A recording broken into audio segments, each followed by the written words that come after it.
ધર્મરાજને ભગવાને વંદન કરીને કહ્યું કે દાદા ભીષ્મના નિકટમાં ઉભા રહો, દાદા જે પણ જ્ઞાન આપે છે પ્રાપ્ત કરી લો. અને વાત એ સાચી, ભલે આખી જિંદગી સંબંધ રહે કે ના રહે સાહેબ, અને વડીલોનો જ્યારે અંત સમય આવે ને સાહેબ, દરેકમાંથી મુક્ત અને નિવૃત્ત થઈ થોડીક વાર પણ એની પાસે જવું કે જેના આશીર્વાદથી તમારું ઘણું કલ્યાણ થાય છે સાહેબ. જેના પિતૃઓ રાજી છે એ પરિવારની હંમેશા લીલી વાળી રહે છે સાહેબ.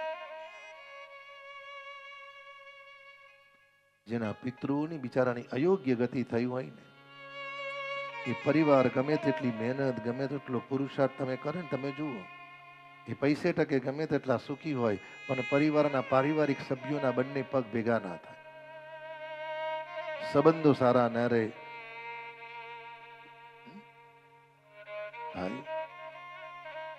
શું થયું? ધર્મરાજે દાદા ભીષ્મને પૂછ્યું, દાદા મોટામાં મોટો ધર્મ કયો ને મોટામાં મોટો અધર્મ કયો?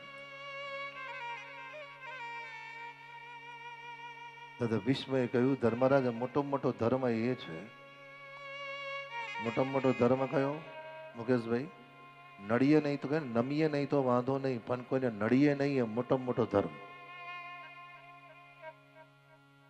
નમીએ નહીં તો વાંધો નહીં. અને અધર્મ એ છે કે કોઈ પણ વ્યક્તિ સત્કાર્ય કરતું હોય એને રોકવાની.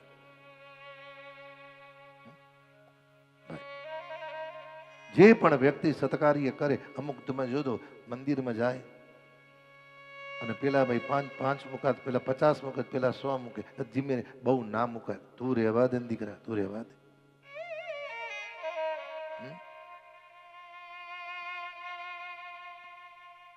અને દાદા ભીષ્મએ ધર્મરાજને વિષ્ણુ સહસ્ત્રનો ઉપદેશ આપ્યો.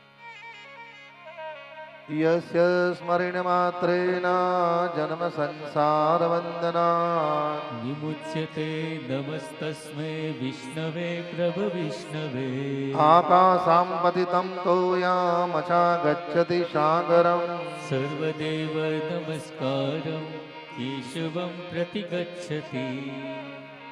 દાદા ભીષ્મએ કહ્યું, હે ધર્મરાજ, જે પણ વ્યક્તિ નિત્ય સંધ્યાકાળે વિષ્ણુ સહસ્ત્રનો પાઠ કરશે, પ્રાતમાં વિષ્ણુ સહસ્ત્રનો પાઠ કરશે, એ પરિવારમાં લક્ષ્મીનારાયણની કૃપા નિરંતર રહેશે. અને જ્યાં ભગવત સ્તુતિ થઈ, ઇતિમતી રૂપ કલ્પિતા વિતૃષ્ણા ભગવતી શાશ્વત પુંગવે વિભુવે. દાદા ભીષ્મએ ભગવત સ્તુતિ કરી. શું કહ્યું? એ દ્વારિકાનાથ, મારી એકની એક કુંવારી દીકરીના લગ્ન હું આપણી સાથે કરવા તૈયાર છું. હવે આપણે વિચાર કરીએ કે દાદા ભીષ્મએ લગ્ન તો કર્યા નથી, પછી દીકરી આવી ગઈ હતી.